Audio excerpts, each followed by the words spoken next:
वंदे मातरम। आज मधुलग्न मधुरमयी माँ मधुराधिपति श्री अरविंदर श्रीपाद पद्म कोटि कोटि प्रणाम पूर्वक आज आम मैंने समस्ते श्री आस्पुराशील आत्मा सकल आसतु समस्ते दिव्य जीवन मधुरस पान करने आमर प्रयास जारी रखी सम्मान्य भवेश भाई से सरल व्याख्यापूर्ण श्रवण करवा। प्रथमे आम मैंने दि लाइफ डिवाइन दिव्य जीवन ग्रंथर प्रथम चैप्टर दि ह्यूमन एस्पिरेशन मनुपुत्र अभिप्सा बा मानवर अभिप्सा को पाठ कले। से ऋग्वेदर दुईटी विषय को माने आलोचना को नहीं जो प्रथम ऋषि कुश्च अंगिरस से दुईटी मंत्र एवं द्वितीयटी होची वामदेवंकर तीनिटी मंत्र को आधार करी विषयटी को उपस्थापन करा जायतिला। एबे आमे द्वितीय अध्याय दि टू नेगेशन नीति द्विविध विषय रे पढ़िबाकू जाउछंती। से नीति द्विविध हैला the materialistic denial, the refusal of the aesthetic, जड़वादीर नास्ति, वैरागीर नीति। ये दुईटी विषय को आमे पाठ करियाकू जाउछंती। हम माने विशेष करी ये विषयर तीनिटी पैराग्राफ पढ़ी आलोचना अंतर्भुक्त होती। हम माने बर्तमान ओडियार 11 पृष्ठा प्रथम पैराग्राफ आरंभ हो एवं इंग्राजीर हम माने 7 पृष्ठार द्वितीय पैराग्राफ आरंभ करा जिवो। भवेश भाई को अनुरोध करছি भवेश भाई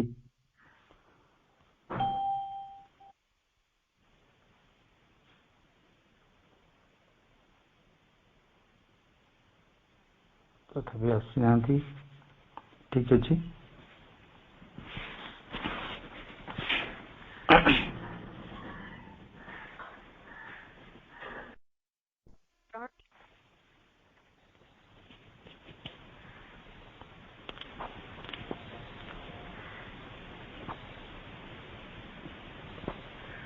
जैन को दुखित तो आम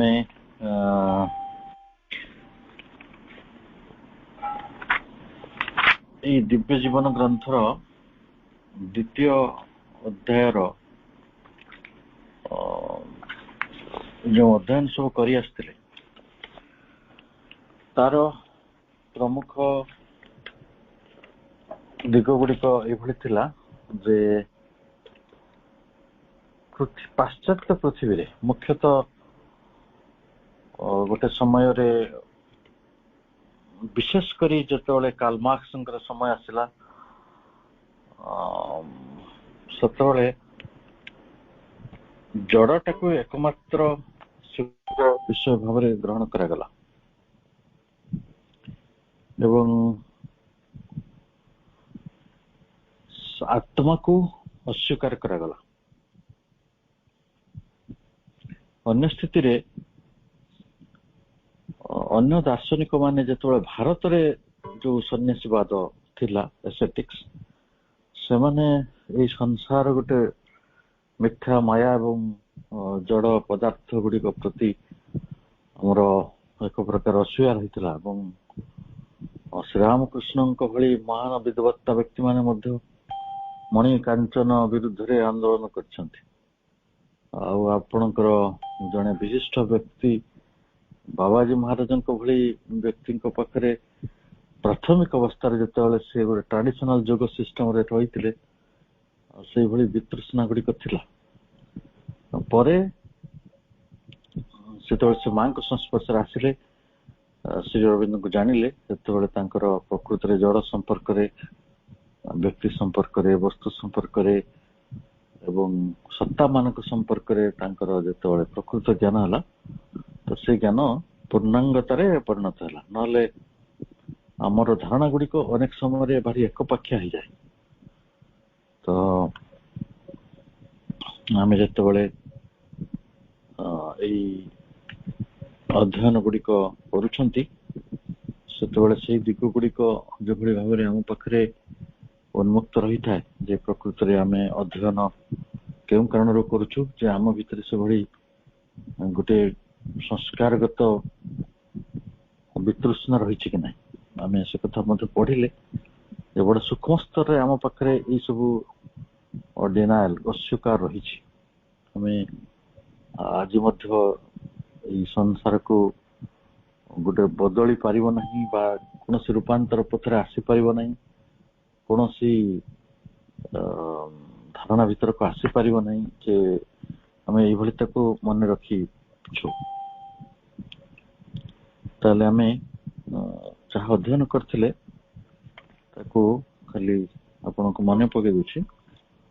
ପାରାଗ୍ରାଫ 3 ଯୋଉଟା ଆମେ ପଢୁଥିଲେ ସେଥିରେ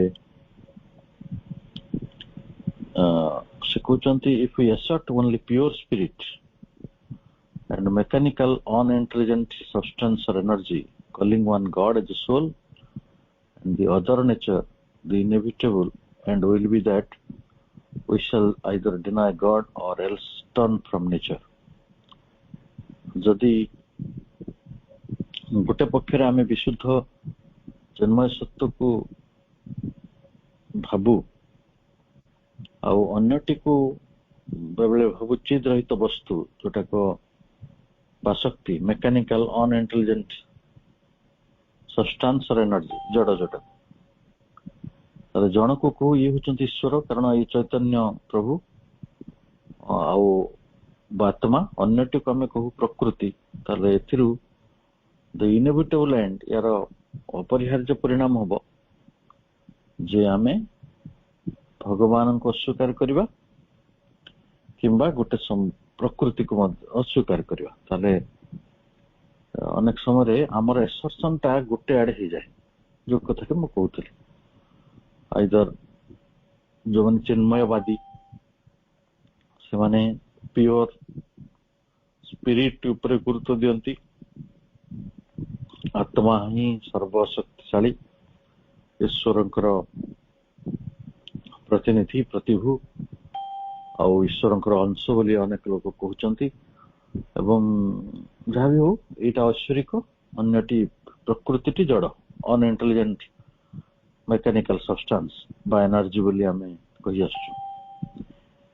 ଫର both thought and life a choice than imperative। ଏଇ ଯୋଉ ଉଭୟ ଚିନ୍ତା ଆଉ ଯୋଉ ଜୀବନ, ଏଠି ଆମକୁ ସମସ୍ତଙ୍କର ଗୋଟେ ପ୍ରଶ୍ନ ଥିଲା, ତେଣୁ ତାର ବ୍ୟାଖ୍ୟାକୁ ଆସିବା। ଫର both thought and life a choice then becomes imperative। ତାହେଲେ thought ଟା ଯେତେବେଳେ ଆସୁଛି ସବୁବେଳେ ଆସୁଛି ସ୍ପିରିଟ ରୁ, ଆଉ ଲାଇଫ ଟା ହଉଛି ପ୍ରକୃତରେ ଉପାଦାନ କାହାର, ମେଟର ଭିତରୁ ଲାଇଫ ଇଭଲ୍ଭ ହେଇଛି। ତାର ଉଦାହରଣ ଆପଣଙ୍କୁ ମୁଁ ଥରେ ପାଠ୍ୟଚକ୍ର ଦେଇଥିଲି ଯେ ଖରା ଛୁଟିରେ ସବୁ ଡବା ଗୁଡିକର ଅଲଗା ଅଲଗା ଜିନିଷ ଥିଲା। ଗୋଟେ ଜିରା ଥିଲା, ଗୋଟେ ଲଙ୍କା ଥିଲା, ଗୋଟେ ଘିଅ ଥିଲା, ଗୋଟେ ଚିନି ଥିଲା। ଆପଣ ଦେଖିବେ ଗୋଟେ ଡାଲି ଥିବ, ଗୋଟେ ଜାଗାରେ ଅନ୍ୟାନ୍ୟ ଯାହା ଯାହା ବି ରଖିଥିବେ, ସବୁ ଜିନିଷ ଗୁଡିକ ଦେଖିବେ ପୋକ ହବ, ସେଟା ସବୁ ଅଲଗା ଅଲଗା ପ୍ରକାର ପୋକ ହେଇଯିବେ, ଗୋଟିଏ ପ୍ରକାର ପୋକ ହୁଅନ୍ତି ନାହିଁ। ଆଉ ଚିନିରେ ଯୋଉ ପୋକଟା ହୁଅନ୍ତି, ଚାଉଳରେ ସେଇ ପୋକ ହୁଏ ନାହିଁ। ଅର୍ଥାତ୍ ମେଟର ଉପାଦାନ ଅନୁସାରେ ଲାଇଫ ଟା ହଉଛି ବୋଲି ଆମେ ସେଥିରୁ ପ୍ରମାଣ ପାଉଛୁ। ତେଣୁ ମେଟର ଯେତେ ପର୍ଯ୍ୟନ୍ତ ଲାଇଫ ଅଛି ସେତେ ପର୍ଯ୍ୟନ୍ତ ଆମକୁ ଅସୁବିଧା ହେଇନାହିଁ, କାରଣ ଲାଇଫ ପ୍ରଶ୍ନ ପଚାରି ନାହିଁ, ସେ ତା ବାଟରେ ରହିଛି। ଯେମିତି ପ୍ରାଣୀ ମାନେ କିଛି ପ୍ରଶ୍ନ ପଚାରୁନାହାନ୍ତି। ଯୋଉ ଜାଗାରେ ଥଟ୍ ଇଭଲ୍ଭ ହେଇଗଲା ବୁଦ୍ଧି ଆସିଲା ସେତେବେଳକୁ ମାନେ ଜାଗୃତ ଅବସ୍ଥା ଆସିଥାଏ ଆତ୍ମାର, ଏବଂ ଆତ୍ମାର ଗୋଟେ ସ୍ୱରୂପ ସେତେବେଳକୁ ବ୍ୟକ୍ତି ସତ୍ତା ଭିତରେ ନିର୍ମାଣ ହେଇଯାଇଥାଏ। ତେଣୁ ଯେତେବେଳେ ଥଟ୍ ର କଥା ଆସୁଛି ତାର ସ୍ୱାଭାବିକ ଭାବରେ ଆମକୁ ପିଓର ସ୍ପିରିଟ ର କଥା ଆସିଯାଉଛି। ତେଣୁ ଆମେ ତା ଭିତରୁ ଗୋଟେକୁ ସ୍ୱୀକାର କରିବା ଏକ ପ୍ରକାର ଅନିବାର୍ଯ୍ୟ ହେଇପଡିଛି, ଇମ୍ପରବେଟିଭ ହେଇପଡିଛି। ତେଣୁ thought comes to deny the one, thought comes to deny the one as an illusion of the imagination or the other as an illusion of the senses। ତାହେଲେ ଆମେ ଏ ଯୋଉ ଚିନ୍ତା କଣ କରୁଛି ନା କେମିତି ସେଟା ଡିନାଏ କରୁଛି, comes to deny the one as an illusion of the imagination। ଯେତେବେଳେ ସେଇ ଚିନ୍ତାଟି ଆତ୍ମାକୁ, କାରଣ ଯିଏ ମନା କରୁଛି ବା ଏସେପ୍ଟ କରୁଛି, ଯିଏ ମାନୁଛି ବା ନ ମାନୁଛି, ସେଇ ଦୁଇଟା କାମ ପ୍ରକୃତରେ କରୁଛି ଥଟ୍, ଚିନ୍ତା, ବୁଦ୍ଧି। ବୁଦ୍ଧି ଯେତେବେଳେ ଆତ୍ମାକୁ ପରିତ୍ୟାଗ କରୁଛି, ମନା କରୁଛି, ନାଇଁ ନାଇଁ ଆତ୍ମା କିଛି ନାହିଁ, ଏଟା ସବୁ କାଳ୍ପନିକ, ମୁଁ ସେଟା ଶୁଣିଛେ, ଆପଣ ଶୁଣିଛନ୍ତି ନାଇଁ? ଏଇ ରାଉରକେଲାରେ ଅନେକ ଲୋକ ଅଛନ୍ତି ଜଣକ, ଆପଣ ଆତ୍ମା ବିଷୟରେ ଏତେ କଥା କହୁଛନ୍ତି ଆଉ ଦେଖିଛନ୍ତି, ଆପଣ ତ ଶୁଣିଛନ୍ତି, ଆମକୁ ଦେଖେଇ ଦେଇ ପାରିବେ? ବଡ ଗୋଟେ ବିଦ୍ୱାନ ଶ୍ରେଣୀ ଯାଆନ୍ତି, ହେଡନିଷ୍ଟିକ ସବୁ ଦେଖିବ ଟିଭିରେ ଭାଷଣ ଦଉଥାନ୍ତି।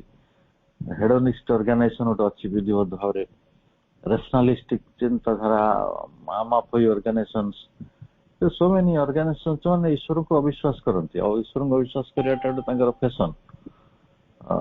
କାରଣ ଈଶ୍ୱର ଅନୁଭୂତି କରିବା ପାଇଁ ତାଙ୍କ ପାଖରେ ଗୋଟେ ସମର୍ଥନ ଥାଏ, ଆଉ ସେ କଣ କରନ୍ତି ନା ସ୍ୱାଭାବିକ ଭାବରେ ସେ ଗୋଟା ଜାଣି କିଛି ଲାଭ ନାହିଁ, ତାକୁ କିଛି ପ୍ରୟାସ କରିବାନି। ତେଣୁ ସେମାନଙ୍କ ପାଇଁ ସେମାନେ ଇଲ୍ୟୁଜନ ଅଫ ଇମାଜିନେସନ କହିକି ତାକୁ ମନା କରିଦିଅନ୍ତି, ଈଶ୍ୱରଙ୍କ ଅସ୍ତିତ୍ୱକୁ ବା ଆତ୍ମାର ଅସ୍ତିତ୍ୱଟାକୁ। ସେଇଟା ଗୋଟେ କାଳ୍ପନିକ ଭ୍ରମ। ଆଉ ଅର୍ ଦି ଅଦର, ଯୋଉମାନେ ପ୍ରକୃତିଟାକୁ ମନା କରୁଛନ୍ତି, ଅସ୍ୱୀକାର କରୁଛନ୍ତି ବା ଜଳକୁ ଅସ୍ୱୀକାର କରୁଛନ୍ତି, ସେମାନେ କହୁଛନ୍ତି ଅଦର ଏଜ ଆନ୍ ଇଲ୍ୟୁଜନ ଅଫ ଦି ସେନ୍ସେସ୍। ଏଇଟା ହଉଛି ଗୋଟେ ଆମର ଗୋଟେ ଭ୍ରମ ହଉଛି କାହାର ନା ଆମର ଇନ୍ଦ୍ରିୟ ମାନଙ୍କର। ଏଇ କଥାଟି ଯୋଉ ମାୟାବାଦ, ବିଶେଷ କରି ଶଙ୍କରାଚାର୍ଯ୍ୟଙ୍କ ସମୟରେ ଏଭଳି ଗୋଟେ ପ୍ରଚାର ହେଲା।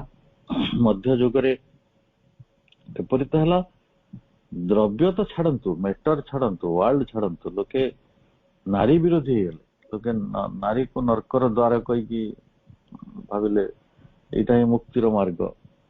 ଯଦି ସତରେ ମା ନ ଆସିଥାନ୍ତେ, ପ୍ରଭୁ ଆସିନଥାନ୍ତେ, ଜଗତର କି ଅବସ୍ଥା ହେଇଥାନ୍ତା ମୁଁ ତାକୁ ଭାବୁଛି। ଯେ ଗୋଟେ ସମୟରେ ଆମେ ହାଫ୍ ଅଫ୍ ଦି ପପୁଲେସନ କୁ ନର୍କ ବୋଲି ମନେ କଲେ। ଏଇଭଳି ବାବାଜିଆ ବୁଦ୍ଧି ସବୁ ମଣିଷ ପାଖରେ ଆସିଲା। ତେଣୁ ଆମେ ଜଡ ଜଗତଟିକୁ ଗୋଟେ ଆମ ପ୍ରତିବୋଧ ତ ନୁହେଁ, ଆମ ଯୋଉ ଇନ୍ଦ୍ରିୟ ବୋଧର ଗୋଟେ ପ୍ରକାର ଇଲ୍ୟୁଜନ ବୋଲି ଆମେ ଭାବିଲେ। ଏଟା ବି ଗୋଟେ ମାୟା, ଭ୍ରମ। ପ୍ରକୃତ ପକ୍ଷରେ ଜଗତଟି ତିଷ୍ଠି ରହିଛି, ବା ଜଗତ ବିଷୟରେ ଆମେ ଅଳ୍ପ କିଛି ଯାହା ଜାଣିଛୁ, ସେଗୁଡିକ ସ୍ୱାଭାବିକ ଭାବରେ ଆମ ଇନ୍ଦ୍ରିୟ ମାନଙ୍କ ଜରିଆରେ ଜାଣିଛୁ। ଆମ ଆଖି ଜଗତଟିକୁ ଦେଖୁଛି, ଆଖି ଯାହାକୁ ଦେଖେ ତାକୁ ମନ କଳ୍ପନା କରିପାରେ, ବା ଆମର ପୂର୍ବ ଜ୍ଞାନକୁ ନେଇ କିଭଳି ଭାବରେ ନଲେଜ ଆସେ, ଆଉ ଇନଷ୍ଟ୍ରୁମେଣ୍ଟସ ଅଫ ନଲେଜ ଭାବରେ ଆମେ ନଉଛୁ ସେନ୍ସେସ୍ ମାନଙ୍କୁ, ଏମିତି ପଢାଯାଏ। ଆମେ ବହୁତ କମ ଚିନ୍ତା କରୁ ଆମର ସେନ୍ସେସ୍ ମାନଙ୍କ ଉପରେ, ଆମ ଇନ୍ଦ୍ରିୟ ମାନଙ୍କ ଉପରେ, କାରଣ ଇନ୍ଦ୍ରିୟର ବିରୋଧୀ ବି ମଣିଷ ହେଇଥିଲା। ଗୋଟେ ସମୟ ଥିଲା ଏଇ ଇନ୍ଦ୍ରିୟ ମାନେ ସବୁ ଆମକୁ ବିଷୟରେ ପକଉଛନ୍ତି, ଆମକୁ ସାଂସାରିକ ମାୟା ମୋହ ତିଆରି କରୁଛନ୍ତି କହି ଲୋକେ ସବୁ ଇନ୍ଦ୍ରିୟ ବିରୋଧୀ ବି ହେଇଥିଲେ। ଆଉ ଏଇଟା ଭେରି ମଚ ଥିଲା। ମୁଁ ପିଲା କାଳେ ମୁଁ ଯେତେବେଳେ ପଢେ ସବୁ ଅନ୍ୟାନ୍ୟ ଶାସ୍ତ୍ର ଗୁଡାକୁ, ମୁଁ ଇନ୍ଦ୍ରିୟ ମାନଙ୍କ ଉପରେ ବଡ ରାଗିଯାଏ। ଯେମିତି ଆମେ ବେଳେ ବେଳେ ଏବେ ପ୍ରାଣ ଉପରେ ରାଗି ଯାଉ, ମନ ଉପରେ ରାଗି ଯାଉ, ଏଗୁଡା ସବୁ ଆମକୁ ବହୁତ ଅସୁବିଧାରେ ପକଉଛନ୍ତି। ଆମେ ସାଧନା କ୍ଷେତ୍ରରେ ବେଶୀ ଉନ୍ନତି କରିପାରୁନୁ, ଆମକୁ ବହୁତ ଇଣ୍ଟରଭେନ କରୁଛନ୍ତି ଏଇଟା ସବୁ ତୁଚ୍ଛ ଜିନିଷ ଗୁଡାକ। ସେପରି ନୁହେଁ, ପ୍ରଭୁ ସବୁକୁ ଶକ୍ତି ଭାବରେ ଗ୍ରହଣ କରିଛନ୍ତି, ସବୁକୁ ସତ୍ୟ ଭାବରେ ଗ୍ରହଣ କରିଛନ୍ତି ଏବଂ ସବୁର ଗୋଟେ ନିଜସ୍ୱ ଆବଶ୍ୟକତା ରହିଛି, ସବୁର ନିଜସ୍ୱ ମହିମା ରହିଛି ଏବଂ ସମସ୍ତ ଜଗତର ଗୋଟିଏ କୋଷାଗ୍ର ପର୍ଯ୍ୟନ୍ତ ବି ଯେ ପ୍ରଭୁଙ୍କର ବିନା ଇଚ୍ଛାରେ ଘଟିନାହିଁ ଏବଂ ସବୁର ଯେତେବେଳେ ଗୋଟେ ତାତ୍ପର୍ଯ୍ୟ ରହିଛି ଆମେ ତାକୁ ବୁଝିବାକୁ ପଡିବ। ଆଉ ଆମ ପ୍ରାଣ ମନ ବି ଯଦି ବି ଆମକୁ ଅସୁବିଧାରେ ପକଉଥାଏ, ସେ ଅସୁବିଧା ଗୁଡିକ ପ୍ରକୃତରେ କଣ ଅସୁବିଧା କରିବାକୁ ସେମାନେ ଆସିଛନ୍ତି? ଯେହେତୁ ତାଙ୍କ ପାଖରେ ଜ୍ଞାନ ନାହିଁ, ସେମାନେ ଗୋଟେ ପଶୁ ଧର୍ମୀ ହେଇକି ରହିଛନ୍ତି। ଯେତେବେଳେ ସେମାନେ ଜ୍ଞାନ ପାଇବେ ବା ମାଙ୍କର ସାନ୍ନିଧ୍ୟ ପାଇବେ, ଦିବ୍ୟ ହୋଇ ଉଠିବେ, ସେତେବେଳେ ସେମାନେ ସ୍ୱାଭାବିକ ଭାବରେ ତାଙ୍କର ଯୋଉ ପୂର୍ଣ୍ଣ ସାମର୍ଥ୍ୟ ରହିଛି, ତାଙ୍କ ପାଖରେ ଯୋଉ ସାବଲୀଳତା ରହିଛି, ତାଙ୍କ ପାଖରେ ଶକ୍ତି ସୌନ୍ଦର୍ଯ୍ୟ, ସେମାନେ ଗନ୍ତାଘର, ତାର ଶକ୍ତିର ଗନ୍ତାଘର, ସୌନ୍ଦର୍ଯ୍ୟର ଗନ୍ତାଘର। ତେଣୁ ତା ଭିତରେ କେତେ କଥା ଲୁଚି ରହିଛି, କେତେ ରହସ୍ୟ ଅଛି ତା ଭିତରେ, ଏଇ ଦେହ ଭିତରେ, ଏଇ ପ୍ରାଣ ଭିତରେ, ଏଇ ମନ ଭିତରେ। ଅଥଚ ସେଇ ମନକୁ ନେଇ ଲୋକ ବୈଜ୍ଞାନିକ ହଉଛନ୍ତି, ସେଇ ମନକୁ ନେଇ ଲୋକ ପାଗଳା ହେଇଯାଉଛନ୍ତି। ତେଣୁ ମନ ତୋହର ନିଜ ଗୁରୁ ଯେ କହିଥିଲେ ଠିକ ହିଁ କହିଥିଲେ, ମନର ମୂଳେ ଏ ଜଗତ, ମନକୁ ନେଇକି ସବୁ କିଛି। ତେଣୁ କେହି ଆମକୁ ଏଠି ହିଣ୍ଡର କରିବାକୁ ଆସିନାହାନ୍ତି, କେହି ଆମକୁ ବାଧା ତିଆରି କରିବାକୁ ଆସିନାହାନ୍ତି, କେହି ଆମର ପ୍ରତିକୂଳ ନୁହେଁ। କିନ୍ତୁ ଅସଲ କଥା ହଉଛି ଆମେ ଜ୍ଞାନର ଅଭାବରୁ ସବୁ ସତ୍ତା ଗୁଡିକର ବିରୋଧୀ ହେଇଛୁ ଏବଂ ଶେଷରେ ନିଜର ସତ୍ତା ମାନଙ୍କ ବିରୁଦ୍ଧରେ ମଧ୍ୟ ଆମର ବିଦ୍ରୋହ ରହିଛି। ଅନେକ ଲୋକ ବିଲ୍ଲ ମଙ୍ଗଳଙ୍କ କଥା କହିବା, ବାବାଜୀ ମହାରାଜ ତାଙ୍କ ଜୀବନୀ ଲେଖିଛନ୍ତି, ସେ ଭକ୍ତ ଶିରୋମଣି ଥିଲେ କିନ୍ତୁ ସେ ନିଜେ ଆଖିକୁ ଖୋଳି ପକେଇଲେ। ଆମେ ସବୁ ଶୁଣିଛୁ ଯେ ସତ କି ମିଛ କିଏ ଜାଣେ, ରାମଚନ୍ଦ୍ର ପୂଜା କରୁଥିଲେ ଆଉ ତାଙ୍କୁ କେତେ ପଦ୍ମ ଦବାର ଥିଲା 108ଟି, ଆଉ ପଦ୍ମ ମିଳିଲା 107ଟା, ଆଉ ଗୋଟେ ନ ମିଳିବାରୁ ସେ ନିଜ ଆଖିଟାକୁ ବାହାର କରିକି ପଦ୍ମ ଆଖି ତାଙ୍କର ଯେହେତୁ ଥିଲା ତାକୁ ସେ ଦେବୀଙ୍କୁ ଅର୍ପଣ କରିଦେଲେ। ମୁଁ ବସି ଭାବୁଥିଲି ଯେ ମା ନିଶ୍ଚୟ ଏଇ ପୂଜାଟାକୁ ମନା କରିଥାନ୍ତେ, ସେଥିପାଇଁ ସେ ମନା କରିଛନ୍ତି ଯେ ରାମଚନ୍ଦ୍ରଙ୍କ ଭଳି ଲୋକ ଯଦି ଏଇଭଳିଆ ଭୁଲ କରିବେ, ତମକୁ ଆଖିଟା କଣ ପାଇଁ ଦିଆଯାଇଛି? ତମେ କାହିଁକି ଆଖିକି ପୂଜା କରିବା ପାଇଁ ବ୍ୟବହାର କରୁଛ? ପୂଜା ବି ପ୍ରୟୋଜନ କଣ? ବହୁତ ଜିନିଷ ରହିଛି। ତ ସେଥିରେ ଯେତେ ପର୍ଯ୍ୟନ୍ତ ସେଇ ପୂର୍ଣ୍ଣାଙ୍ଗ ଜ୍ଞାନଟି ଆମ ପାଖକୁ ଆସିନାହିଁ, ଆମେ ମଧ୍ୟ ସେନ୍ସ ଜରିଆରେ ଯୋଉ ଜଗତଟାକୁ ମଧ୍ୟ ମିଥ୍ୟା ବା ଗୋଟେ ପ୍ରହେଳିକା ବୋଲି ମନେ କରିବା। ଆଉ ଶେଷରେ ଏଇ ପ୍ରହେଳିକା ଭିତରେ ଯେହେତୁ ଆମକୁ ଇନ୍ଦ୍ରିୟ ଗୁଡିକ ନଉଛନ୍ତି, ଆମେ ଇନ୍ଦ୍ରିୟ ମାନଙ୍କର ବି ଶତ୍ରୁ ହବା। ଏ ଜଗତର ଅନେକ ଲୋକ ଇନ୍ଦ୍ରିୟ ମାନଙ୍କୁ, ଆପଣ ପୁରାତନ ଶାସ୍ତ୍ର ଗୁଡିକ ପଢନ୍ତୁ, ସେଇ ଇନ୍ଦ୍ରିୟ ମାନଙ୍କ ବିଷୟରେ ଏପରି ଲେଖା ଯାଇଛି, ସେମାନେ ସବୁ ନେଇକି ଆମକୁ ବିଷୟ ବାସନାରେ ପକେଇ ଦଉଛନ୍ତି। ସତେ ଆମର କିଛି ବ୍ୟକ୍ତିଗତ ସମର୍ଥନ ତା ପଛରେ ନାହିଁ। ଆଉ ଏଇ ବିଷୟ ବାସନାଟା ଏତେ ଗଭୀର ଭାବରେ ଆମକୁ ପ୍ରଭାବିତ କରେ, ଶେଷରେ ଆମେ ତାର ଶତ୍ରୁ ହେଇଯାଉ। ଏ ପ୍ରକାର ଅସୁବିଧା ଗୁଡିକ ରହିଛି। ତାପରେ ସେ କହୁଛନ୍ତି life comes to fix on the immaterial and free from itself in a disgust or a self-forgetting ecstasy। ये आपरे भी हमारा प्रश्न थिला सेल्फ फॉरगेटिंग उपरे, जे हमें प्रकृति कौन करूछु? हमें सब बड़े गोटे लाइफ फिक्स करिया चाहूछु इमेटेरियल उपरे। इमेटेरियल कहले जोटा स्पिरिट, से सेटा जड़ नहीं। आउ कौन करूछु? And free from itself in a disgust or a self forgetting ecstasy. दु प्रकार व्यवहार होछि। जो माने जड़वादी से माने ताको गोटे सेल्फ फॉरगेटिंग एक्सटासी भितरे ग्रहण करूछंती, आत्मविस्मृत गोटे आनंद भितरे। आउ किछि अछंती जो माने गोटे से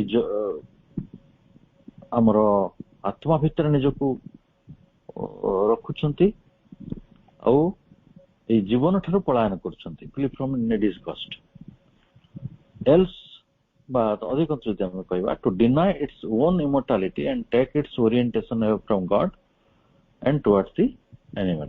এই কথাটা ଆମକୁ ସେଦିନ ପଢିଥିଲେ ଆମେ।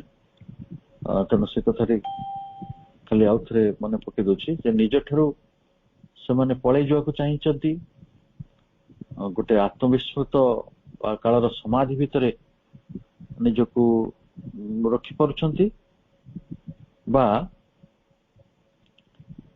ଟେକ୍ ଇଟ୍ସ ଓରିଏଣ୍ଟେସନ ଫ୍ରମ୍ ଗଡ୍, ସେମାନେ ଭଗବତ ବିମୁଖ ହେଇ ପଡୁଛନ୍ତି। ଭଗବାନଙ୍କ ଆଡକୁ ତାଙ୍କର ଯୋଉ ଆଗ୍ରହଟା ରହିବା କଥା ରହୁନି, ସେମାନେ ଏନିମାଲିଟି ଆଡକୁ ପଳଉଛନ୍ତି। ହବନି କି ଯୋଉମାନେ ଆତ୍ମାକୁ ଅସ୍ୱୀକାର କରିବେ, ଈଶ୍ୱରଙ୍କ ଅସ୍ତିତ୍ୱକୁ ଅସ୍ୱୀକାର କରିବେ, ନିତାନ୍ତ ଗୋଟେ ପଶୁ ଜୀବନ ଭିତରକୁ ଯିବାକୁ ବାଧ୍ୟ ହେବେ, କାରଣ ସେମାନେ ବିବର୍ତ୍ତନର ଧାରାଟିକୁ ମନା କରୁଛନ୍ତି, ଟ୍ରୁଥ ଟାକୁ ମନା କରୁଛନ୍ତି, ନଲେଜ ଟାକୁ ମନା କରୁଛନ୍ତି, ଲାଇଟ୍ ଟାକୁ ମନା କରୁଛନ୍ତି। ତେଣୁ ନ୍ୟାଚୁରାଲି ସେମାନେ ଇମୋର୍ଟାଲିଟି ଠାରୁ ମଧ୍ୟ ଦୂରକୁ ଯିବେ, ସବୁ ଜିନିଷ ଠାରୁ ଦୂରକୁ ପଳେଇବେ। ଟୁ ଡିନାଇ ଇଟ୍ସ ଓନ୍ ଇମୋର୍ଟାଲିଟି, ନିଜର ଯୋଉଟା ଗୋଟିଏ ଅମରତ୍ୱ ତାକୁ ମଧ୍ୟ ସେ ଅସ୍ୱୀକାର କରୁଛନ୍ତି।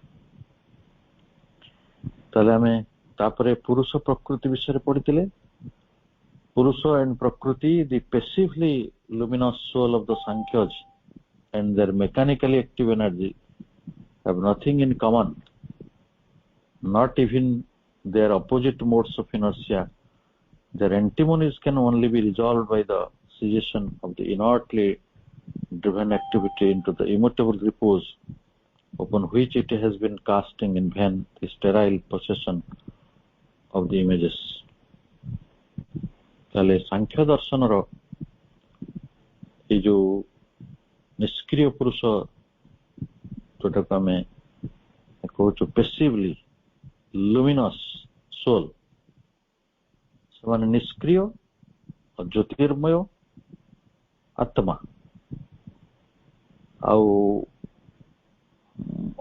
ସାଂଖ୍ୟ ମତରେ ଆତ୍ମା ବିଷୟରେ, and they are mechanically active energy, ଯୋଉଟା ପ୍ରକୃତି କୁହାଯାଉଛି ସେଇଟା ଗୋଟେ ଯାନ୍ତ୍ରିକ ସକ୍ରିୟ ଶକ୍ତି। ସେମାନଙ୍କ ଭିତରେ କିଛି କମନ ନାହିଁ। ଏଇ ଯୋଉ ଦୁଇଟି ଗଣିତରେ ଗୋଟେ ଶବ୍ଦ ଅଛି ଇଣ୍ଟରସେକ୍ସନ, ଅର୍ଥାତ୍ ସେମାନଙ୍କ ଭିତରେ କିଛି କମନନେସ୍ ନାହିଁ ଜଡ ଆଉ ଆତ୍ମା ଭିତରେ। ଏଇ ପାର୍ଥକ୍ୟଟି ସାଂଖ୍ୟ ଦର୍ଶନ ତିଆରି କରିଥିଲା।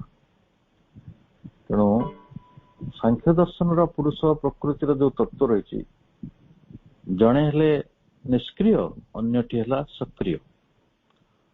ଗୋଟିଏ ହଉଛି ଜ୍ୟୋତିର୍ମୟ ଆତ୍ମା, ଅନ୍ୟଟି ଗୋଟେ ଆକ୍ଟିଭ ଏନର୍ଜି। ତେଣୁ ସେମାନଙ୍କ ଭିତରେ କିଛି ସମାନତା ନାହିଁ।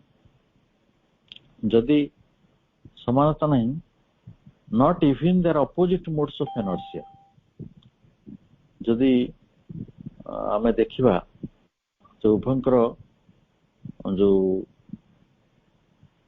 ଅପୋଜିଟ ମୋଡ୍ସ ଅଫ ଇନର୍ସିଆ, ଯେତେବେଳେ ଦୁଇ ଜଣ ବାଟରେ ଗୋଟେ ଇନର୍ସିଆ ଭିତରକୁ ଆସନ୍ତି, ଜଣେ ନିଷ୍କ୍ରିୟ ତ ସ୍ୱାଭାବିକରେ ସେ ଇନର୍ସିଆ ଭିତରେ ରହିଛନ୍ତି, ଗୋଟେ ମାନେ ଯେତେବେଳେ ଅକ୍ରିୟ ହେଇକି ରହୁଛନ୍ତି, କ୍ରିୟା କରୁନାହାନ୍ତି, ବା ପ୍ରକୃତି ଯେତେବେଳେ କ୍ରିୟା କରିବ ବି ନାହିଁ, ସେତେବେଳେ ମଧ୍ୟ ଯୋଉ ମୋଡରେ ରହିବ, ତାହେଲେ ସେଇ ଦିଟାଙ୍କର ଗୋଟେ ସ୍ଥିର ମୁହୂର୍ତ୍ତରେ ମଧ୍ୟ ଆମେ ସେମାନଙ୍କ ଭିତରେ ଦେଖୁ କିଛି ସାମ୍ୟତା ନାହିଁ। ଦେୟାର ଆଣ୍ଟିମୋନିଜ୍, ତାଙ୍କ ଭିତରେ ଯୋଉ ବିପକ୍ଷତା ରହିଛି ବା ବିରୁଦ୍ଧତା ରହିଛି, can only be resolved by the cessation of the inertly driven activity into the immutable repose। ତାହେଲେ ଯଦି ଆମେ ସେମାନଙ୍କ ଭିତରେ ଗୋଟେ ପ୍ରକାର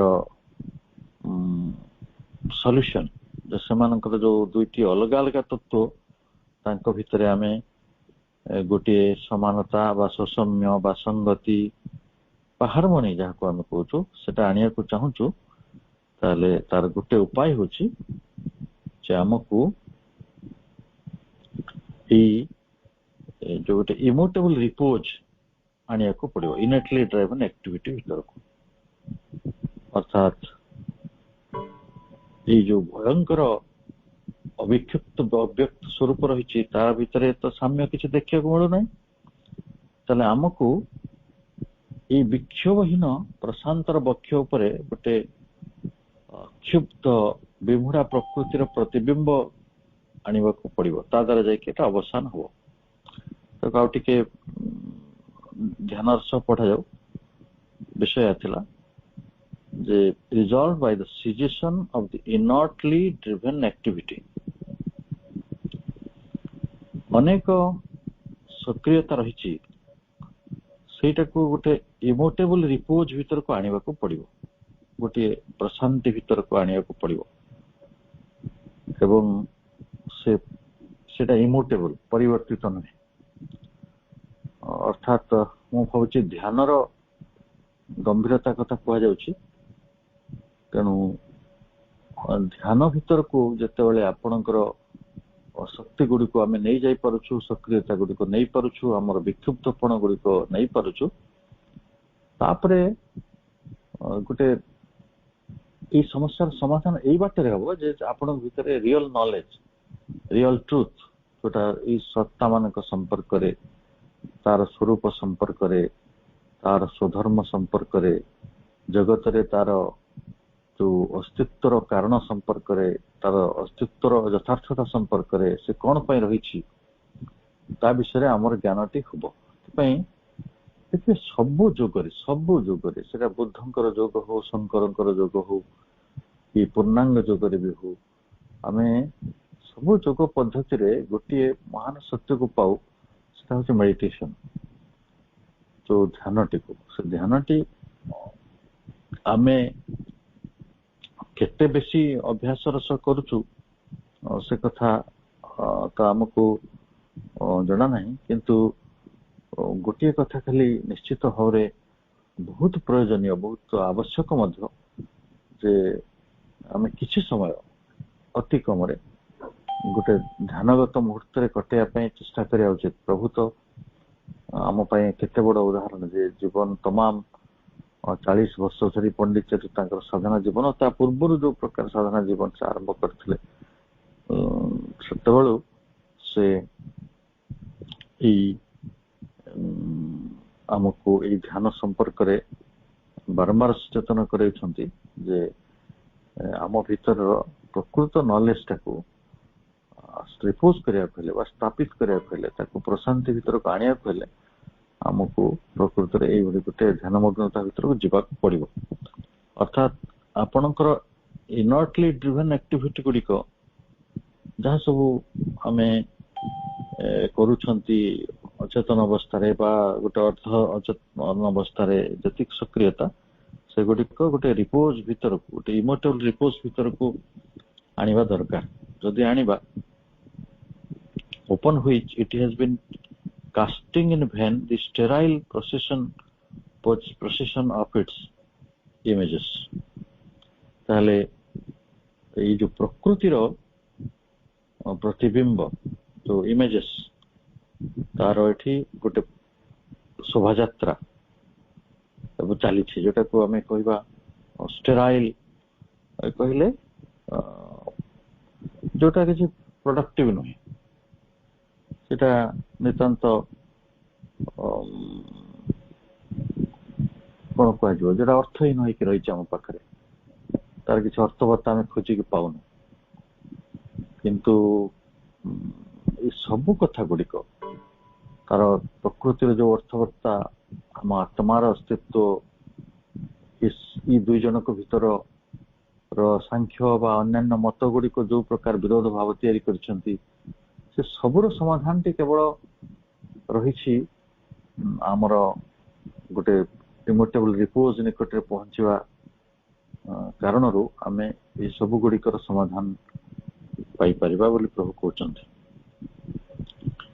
ତେଣୁ ଶଙ୍କରଙ୍କର ଯୋଉ ନିରବତା, ଶଙ୍କର ୱାର୍ଡଲେସ୍, ତାଙ୍କର ଯୋଉ ନିର୍ବାକ ବା ନିରବତାର କଥା କହୁଛନ୍ତି, ଯୋଉଠି ବାଙ୍ଗ୍ମୟହୀନ, ଯୋଉଠି କିଛି ଶବ୍ଦ ନାହିଁ, ନିଶବ୍ଦ, ଆଉ ଆକ୍ଟିଭ ସେଲ୍ଫ, ଇନଆକ୍ଟିଭ ସେଲ୍ଫ, ଆମର ଅକ୍ରିୟ ସତ୍ତା, କ୍ରିୟାରହିତ ସତ୍ତା, ଯୋଉଟାକୁ ବ୍ରହ୍ମ ବୋଲି ଆମେ କହୁଛୁ, and his maya of many names and forms ତାଙ୍କର ବହୁ ନାମ ରୂପର ଏଇ ଯୋଉ ମାୟା are equally disparate ଅର୍ଥାତ୍ ସମାନ ଭାବରେ ଏଇଟା ମାନେ disparate ହେଇଥାଏ, ଅଲଗା ହେଇଥାଏ।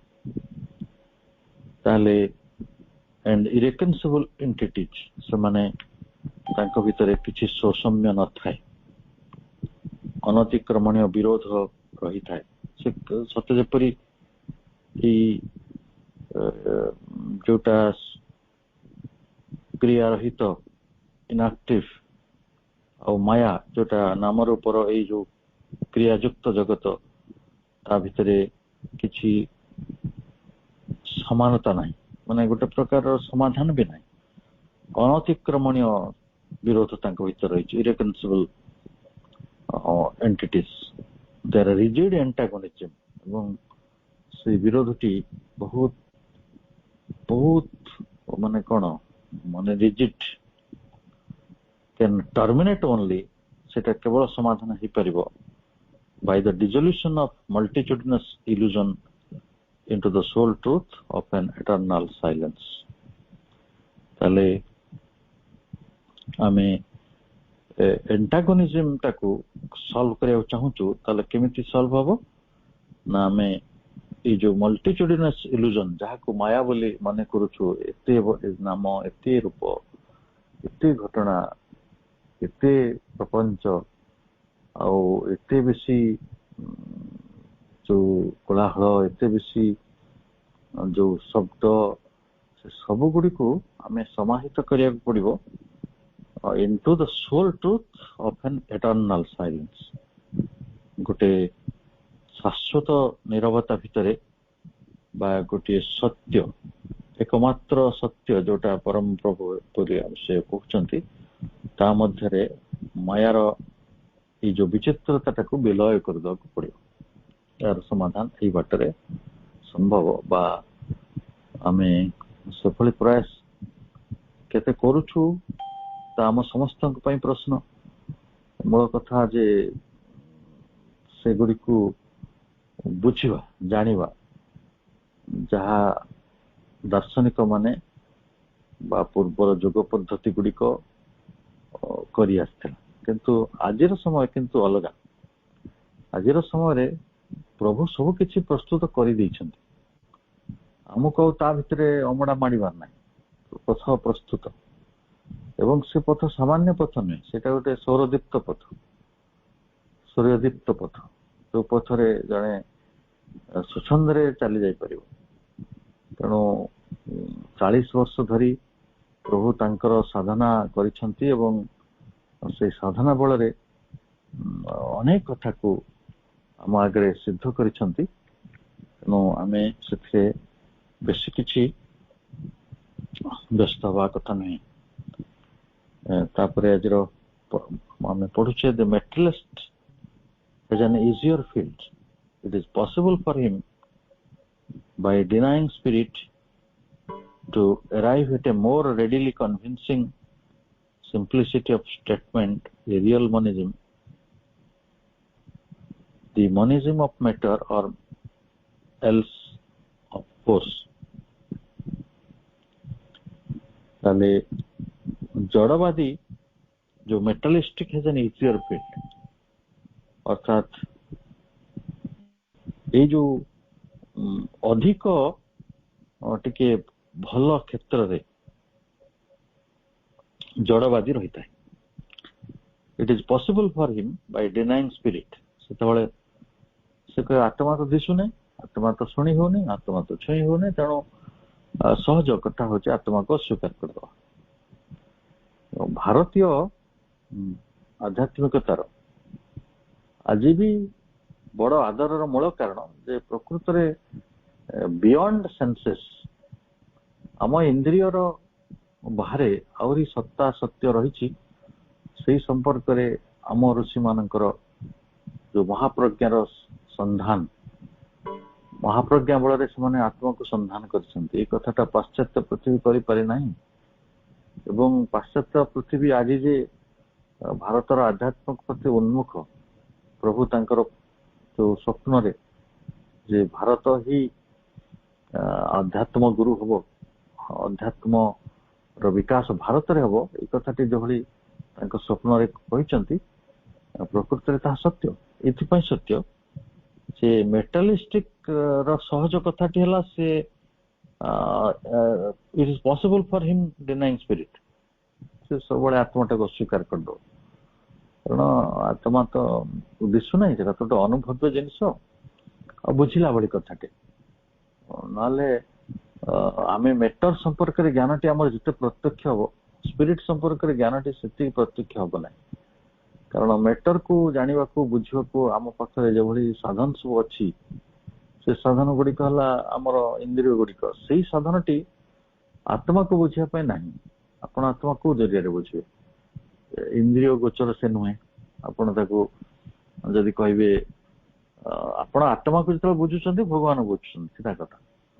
ତେଣୁ ଭଗବାନଙ୍କୁ ବୁଝିବା ପାଇଁ ହେଲେ ଆପଣ ଇନ୍ଦ୍ରିୟ ଲବ୍ଧ ଜ୍ଞାନ ଗୁଡିକ ର ବାହାରେ ସିଏ, ଯେପରିକି ଆମ ମନର ଜ୍ଞାନ ଠାରୁ ବି ସେ ଆଗରେ।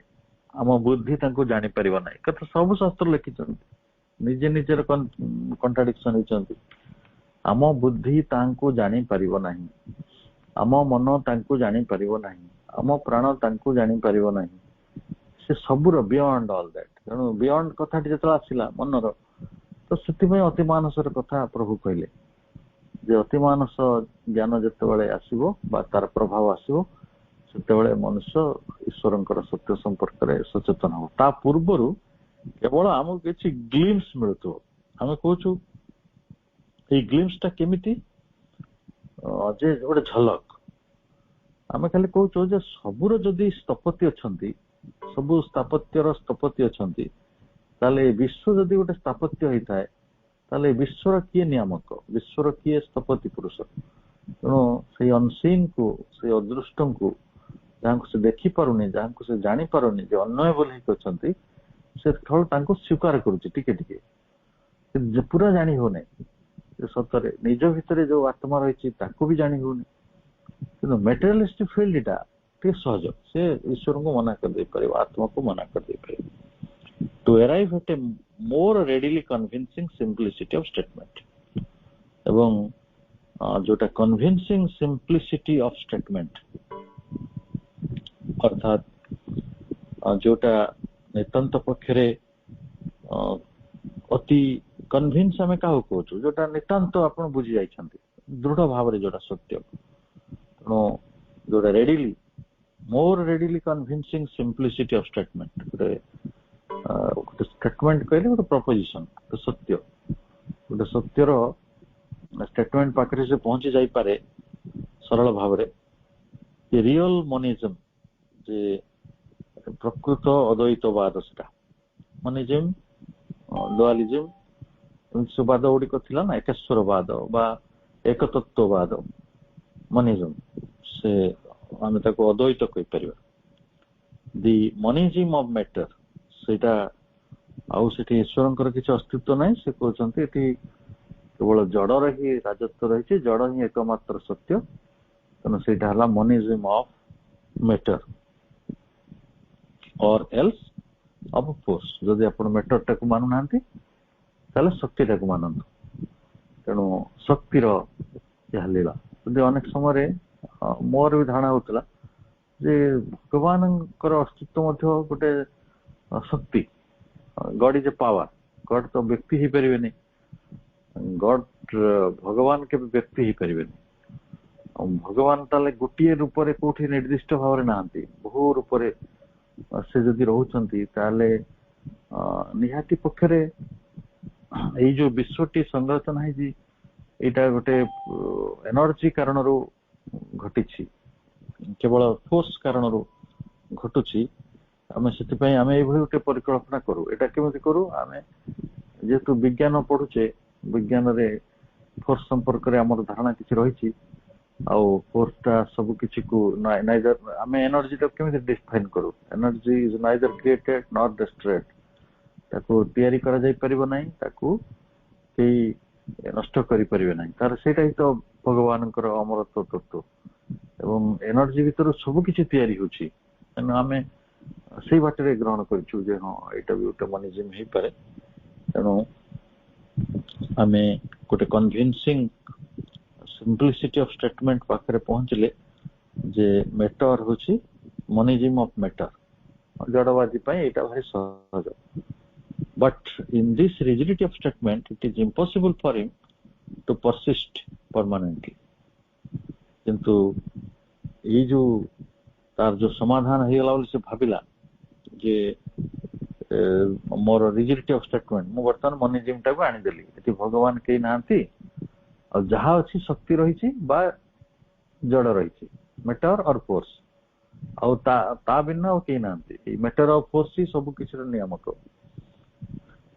ତାହେଲେ ତାର ଯୋଉ ରିଜିଡିଟି ଷ୍ଟେଟମେଣ୍ଟଟା ଇମ୍ପସିବଲ ଫର ହିମ୍ ଟୁ ପରସିଷ୍ଟ ପରମାନେଣ୍ଟଲି, ଏଇଟା ଦୀର୍ଘ ଦିନ ଧରି ତା ପାଖରେ ରହିବ ନାହିଁ, କାରଣ ତାକୁ ପୁଣି ଅନେକ ପ୍ରଶ୍ନ ଆନ୍ଦୋଳିତ କରିବ। ଏଇଟା ଏଇ ଯୋଉ ମନିଜିମ୍ ଅଫ ମେଟର ପାଖରେ ପ୍ରକୃତରେ ସବୁ ପ୍ରଶ୍ନର ଉତ୍ତର ନାହିଁ। ଆମେ ଶେଷ ଧାଟି ପଢିବା। He too ends by positing an unknowable as inert, as remote from the known universe as the passive purusha or the silent atma.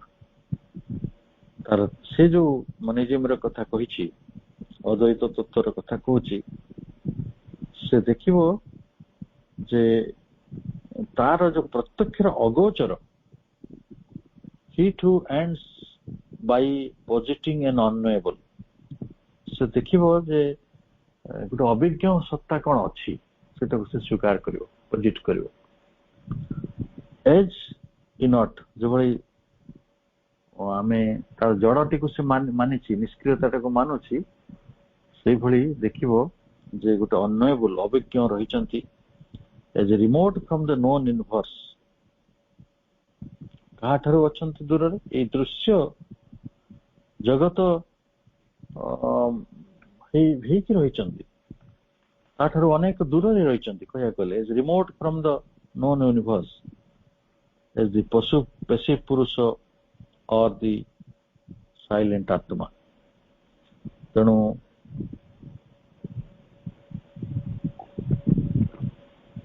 ତେଣୁ ଆମେ ଦେଖୁଛୁ ଯେ ଜଡବାଦୀ ମଧ୍ୟ ଗୋଟେ ସମୟରେ ଏଇ ବିଶ୍ୱ ଠାରୁ ଦୂରସ୍ଥ ଗୋଟିଏ ପୁରୁଷ ବା ଗୋଟେ ନିରବ ଆତ୍ମାକୁ ଅସ୍ୱୀକାର ନ କରିକି ବେଳେ ବେଳେ କହେ ଯେ ସେଟା ଅନୋଏବୁଲ, ତାଙ୍କୁ ଜାଣି ହଉନି। ତା ପଛରେ ଗୋଟେ ବଡ କାରଣ ରୂପରେ ରହିଛନ୍ତି।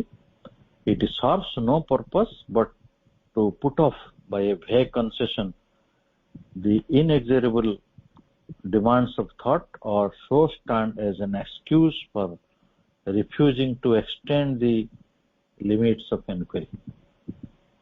ତେଣୁ ତା ପାଖରେ ଗୋଟେ vague concession, ଗୋଟେ ନିରର୍ଥକ ନମନୀୟତା ଦେଖେଇବାର ଗୋଟେ ଛଳନାରେ ତାର ବୁଦ୍ଧି ଶକ୍ତିର ଗୋଟେ ଇନଏକ୍ସିରେବୁଲ ଯୋଉ ଡିମାଣ୍ଡ ରହିଛି, ଅନମନୀୟ ଦାବି ରହିଛି, ତାକୁ ଭୁଲେଇ ରଖିବା ବା ତାର ଯୋଉ ଜିଜ୍ଞାସାର ଯୋଉ ସୀମା ଗୁଡିକ ରହିଛି ତାକୁ ଯଦି ସେ ଆଉ ଟିକେ ପ୍ରସାରିତ କରେ, ସେ ମନା କରେ ଯେ an excuse for refusing to extend the limits of inquiry, ସେ ଅନ୍ୱାସଟାକୁ ସେ ବନ୍ଦ କରିଦିଏ। ଜଡବାଦୀ ପାଇଁ ଏଟା ଇଜିଅର ଫିଲ୍ଡ, ଖୋଜେ ନାହିଁ। କିନ୍ତୁ ଯେ ବ୍ରହ୍ମବାଦୀ ସେ ବହୁତ କିଛି ଖୋଜେ, ବହୁତ କିଛି ଖୋଜେ। ଆମ ଋଷି ମାନେ ସେଇ କାମ କରୁଥିଲେ।